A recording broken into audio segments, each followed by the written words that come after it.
Hello everyone, आज हम discuss करेंगे कर्ल ऑफ अ वेक्टर के बारे में। ठीक है, कर्ल ऑफ अ वेक्टर जो होता है बेसिकली वेक्टर होता है। इसको हम डिनोट करते हैं डेल क्रॉस ए से। ठीक है,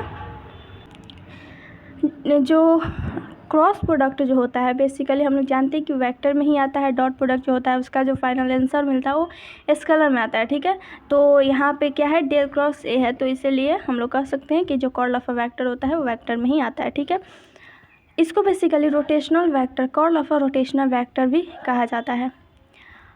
इसके स्टैंडर्ड फार्मूले की बात करें तो del cross A means curl of a vector जो होता है वो होता है limit x tends to 0 line integral of vector A divided by S और यूनिट वेक्टर। ठीक है, ये बेसिकली इसका स्टैंडर्ड फार्मूला होता है।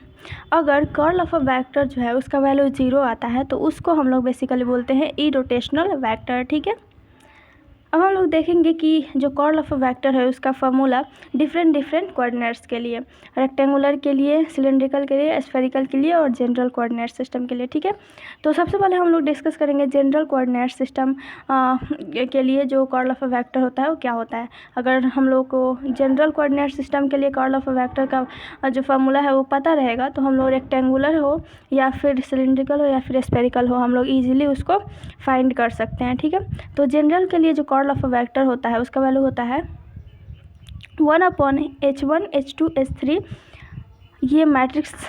ठीक है, मैट्रिक्स के फॉर्म में ये हम लोग लिखते हैं। तो यहाँ पे सबसे पहले क्या है, h1 au plus h2 av plus h3 aw है। ठीक है, फिर del upon del u, del upon del v, del upon del W.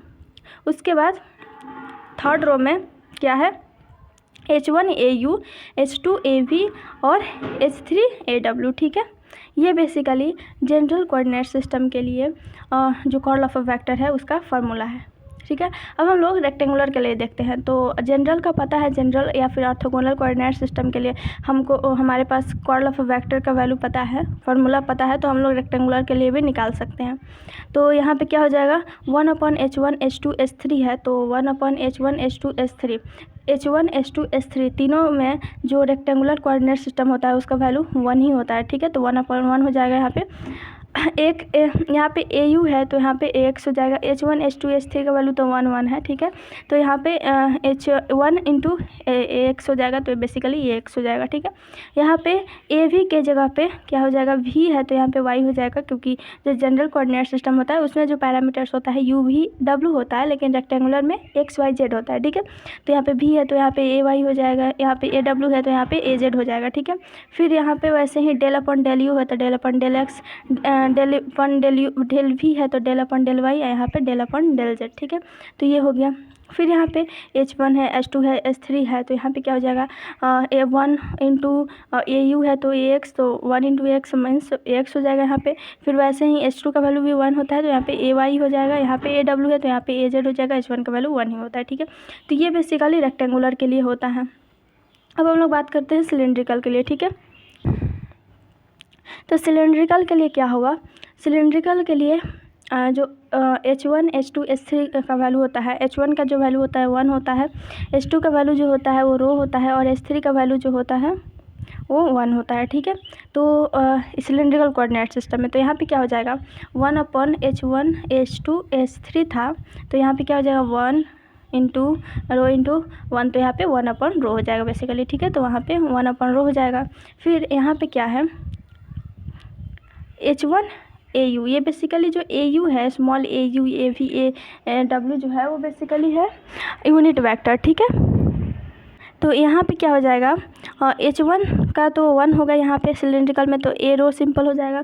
यहाँ पे h2 का वैल्यू जो होता है वो रो होता है सिलेंड्रिकल में, तो यहाँ पे रो a5 हो जाएगा। ठीक है, h3 का वैल्यू 1 होता है तो यहाँ पे az सिंपल हो जाएगा। ठीक है, फिर उसके बाद डेल अपॉन डेल, ये तो सेम ही रहेगा, सिर्फ और सिर्फ हम लोग उसका जो पैरामीटर्स है उसको चेंज करेंगे। तो यहाँ पे पैरामीटर्स क्या होता है सिलेंड्रिकल में, रो फाई जेड, तो यहाँ पे del upon del rho, del upon del phi, del upon del z होगा। ठीक है, बीच वाला जो है रो ये सेम रहेगा। ठीक है, बस पैरामीटर्स को हम लोग चेंज करेंगे। ठीक है, उसके बाद सिलेंड्रिकल में अगर हम लोग थर्ड रो की बात करें यहाँ पे, तो इसमें क्या हो जाएगा, यहाँ पे क्या था, H1 AU था ना, तो H1 का वैल्यू 1 है तो AU ये रो हो जाएगा सिंपल।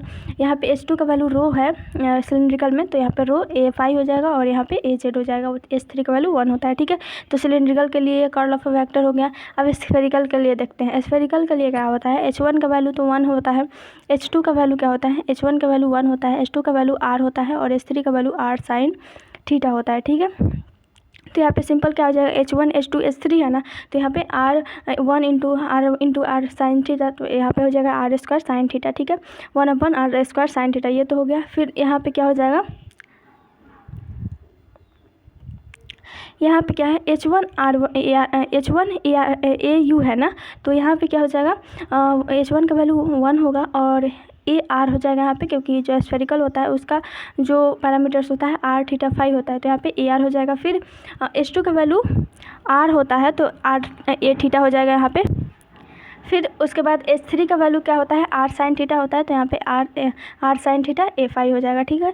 और फिर ये जो रो है उसमें सिंपल होगा del upon del R del upon del theta del upon del phi R theta phi, ठीक है।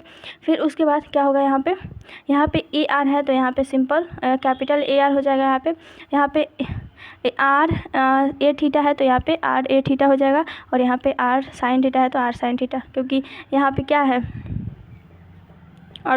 ऑर्थोगोनल कोऑर्डिनेट सिस्टम में क्या है, H1 है H2 है H3 है यहाँ पे सेम है, तो यहाँ पे भी क्या हो जाएगा, बेसिकली यहाँ पे जो यहाँ पे स्मॉल ये बेसिकली यूनिट वेक्टर है, यहाँ पे ये जो वेक्टर है, ठीक है, ये कंपोनेंट है और ये यूनिट वेक्टर है, ठीक है। तो यहाँ पे क्या हो जाएगा, H1 AR था तो यहाँ पे H1 AR होगा, तो 1 दोनों का वैल्यू होगा, H1 का वैल्यू तो 1 ही होता है तो यहाँ पे भी 1 हो जाएगा, यहाँ पे भी 1 हो जाएगा। वैसे ही ये यूनिट वेक्टर है, ये कंपोनेंट्स ऑफ वेक्टर है, तो यहाँ पे क्या हो जाएगा, यहाँ पे H2 A थीटा था ना, तो यहाँ पे क्या, यहाँ पे भी H2 A थीटा था, तो यहाँ H2 का वैल्यू R होता है तो यहाँ पे R A थीटा वैसे ही यहाँ पे भी हो जाएगा, ठीक है। तो ये स्फेरिकल कोऑर्डिनेट सिस्टम के लिए कर्ल ऑफ अ वेक्टर है।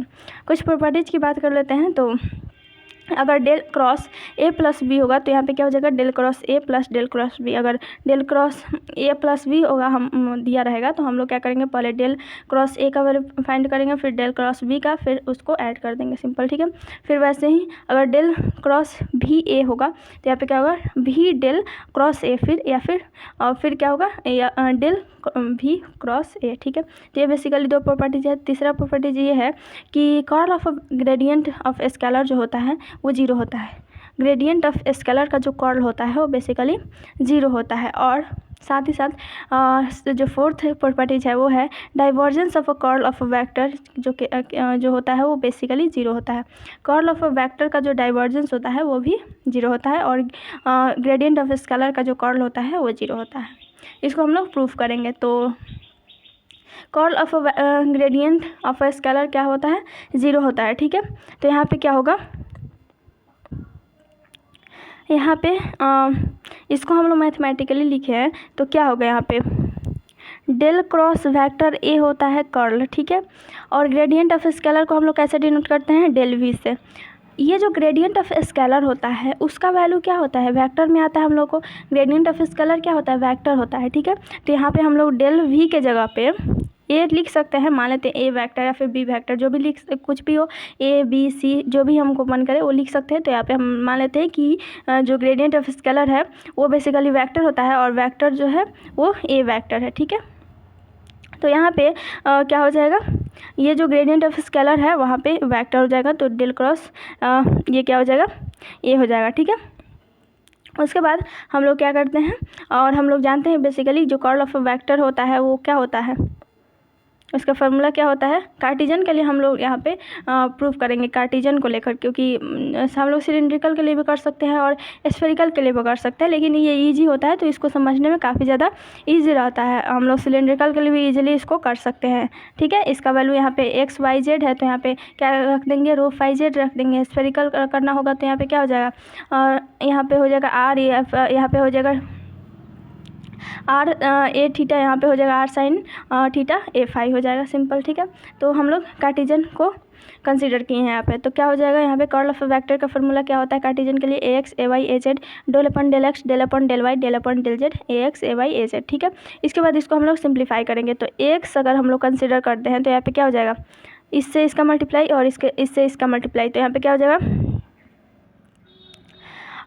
डेल, और यहाँ पे इसको हम लोग सिंप्लीफाई करेंगे तो क्या होगा del square V divided by del Y del Z और minus del square V divided by del Y del Z. ठीक है, उसके बाद क्योंकि यहाँ पे इसका वैल्यू रखेंगे एक्स वाई ए जेड का वैल्यू रखेंगे हम लोग, तब इसको सिंप्लीफाई करेंगे, तब यहाँ पे क्या हो जाएगा minus a y del square v divide by del x del z minus del square v del upon del x del Z, और वैसे ही इसका हो जाएगा। ठीक है, तो ये जो है वो ये प्लस में है ये माइनस में है, तो ये क्या हो जाएगा कैंसिल हो जाएगा, यह भी प्लस में है ये माइनस में है तो कैंसिल हो जाएगा, ये प्लस में है माइनस में है तो कैंसिल हो जाएगा, तो क्या होगा इसका आंसर 0 होगा।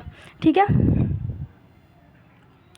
तो ये बेसिकली क्या हो जाएगा 0 हो जाएगा। तो ये हम लोग प्रूफ हो गया कि ये जो कर्ल होता है, कर्ल ऑफ जो ग्रेडियंट ऑफ स्केलर होता है, मीन्स कि जो ग्रेडियंट ऑफ स्केलर का जो कर्ल होता है बेसिकली वो 0 होता है। ठीक है, यहाँ पे ये x A y A Z के जगह पे ये हो जाएगा ये वैल्यू, यहाँ पे क्या हो जाएगा del v upon del x हो जाएगा, यहाँ पे del v upon del y हो जाएगा, यहाँ पे del v upon del z हो जाएगा, फिर उसके बाद हम लोग मल्टीप्लाई करेंगे तो ये बेसिकली ये इतना आएगा। ठीक है, तो ये बेसिकली क्या हो जाएगा 0 हो जाएगा, तो ये प्रूफ हो गया। नेक्स्ट जो है वो है divergence of a curl of a vector is 0। ठीक है, कर्ल ऑफ अ वेक्टर का जो डाइवर्जेंस होगा वो 0 होगा। ठीक है, तो इसको हम लोग प्रूफ करते हैं। तो यहाँ पे सपोज करते हैं कि एक वेक्टर है ए एक्स ए वाई, इसका जो यूनिट वेक्टर है ए एक्स है ए वाई ए जेड। ठीक है, इसको divergence of a curl of a vector को बेसिकली हम लोग कैसे डिनोट करेंगे, del dot del cross A. ठीक है, इससे हम लोग इसको डिनोट करेंगे। डाइवर्जेंस ऑफ अ वेक्टर जो होता है बेसिकली स्केलर होता है, तो ये बेसिकली हम लोग इस तरह से डिनोट करेंगे। ठीक है, सबसे पहले हम लोग क्या करते हैं डेल क्रॉस ए का वैल्यू निकालते हैं। ठीक है, तो डेल क्रॉस ए का वैल्यू हम लोग कार्टेशियन को कंसीडर करेंगे तो A x A y A z हो जाएगा, del upon del x del upon del Y del upon del z A x A y A z हो जाएगा। फिर इसको हम लोग सिंप्लीफाई करेंगे तो इसका वैल्यू इतना आएगा, मीन्स इसको क्या करेंगे ए एक्स कॉमन लेंगे, फिर या इससे मल्टीप्लाई करेंगे, इसका इससे मल्टीप्लाई करेंगे, तो ऐसे हमारा इतना आंसर आएगा। ठीक है, इसके बाद कंसिडर करते हैं कि जो डेल क्रॉस ए जो है वो बेसिकली वी है, वी वेक्टर बी एक्स हो जाएगा, B x A x B y B A y B z A z हो जाएगा। ठीक है, तो इसको हम लोग कैसे लिख सकते हैं डेल डॉट बी, हम लोग इसको कैसे लिख सकते हैं डेल अपॉन डेल एक्स। हम लोग जानते हैं डाइवर्जेंस ऑफ वेक्टर का क्या फार्मूला होता है, del upon del x B x होता है, del upon del y A y, फिर यहाँ पे बी फैक्टर है तो बी वाई हो जाएगा, यहाँ पर del upon plus del upon del z B z हो जाएगा। ठीक है, तो उसके बाद हम लोग क्या करेंगे कि इसको ये जो है ये वैल्यू जो है उसमें हम लोग पुट करेंगे, तो यहाँ पे क्या हो जाएगा del upon del x B x basically क्या हो जाएगा, ये जो हम लोग निकाले हैं क्योंकि जो बी हम लोग कंसिडर किए हैं ये है कर्ल ऑफ अ वेक्टर जो है वो बेसिकली हम लोग बी इसको कंसिडर किए हैं, तो यहाँ पे क्या हो जाएगा इसका जो वैल्यू होगा वो हम लोग यहाँ पे क्या करेंगे पुट कर देंगे, यहाँ पे डेल अपॉन डेल एक्स और इसका वैल्यू एक्स जो हम लोग निकाले थे उसका वैल्यू पुट कर देंगे, फिर यहाँ पे बी वाई के जगह पे हम लोग ये वैल्यू पुट करेंगे ये वाला, फिर बी जेड की जगह पे ये वाला वैल्यू पुट करेंगे, फिर उसके बाद क्या करेंगे कि हम लोग मल्टीप्लाई करेंगे, तो यहाँ पे क्या हो जाएगा डेल एक्स से डेल अपॉन डेल वाई को मल्टीप्लाई कर दें तो क्या आता है del square del x del y और ये जेड। ठीक है, वैसे ही हम लोग इसको मल्टीप्लाई करेंगे तो बेसिकली जो हमारा इतना वैल्यू आता है, जो कि क्या होता है कि यहाँ पे हम लोग अगर इसको देखें तो अगर यहाँ पे देखें तो del square upon del x del y और ए जेड है, तो यहाँ पे भी ये प्लस में है तो ये क्या है माइनस में है, तो ये कैंसिल हो जाएगा, फिर इससे जो होगा ये कैंसिल हो जाएगा और इससे ये कैंसिल हो जाएगा, तो हमारा जो फाइनल आंसर मिलेगा वो क्या होगा 0। तो यहाँ से प्रूफ हो गया कि जो divergence of a curl of a vector A होता है वो बेसिकली क्या होता है 0 होता है। ठीक है, तो ये बेसिकली 2 प्रॉपर्टीज़ था जिसको हम लोगों ने प्रूफ किया। तो आज के लिए बस इतना ही, थैंक यू।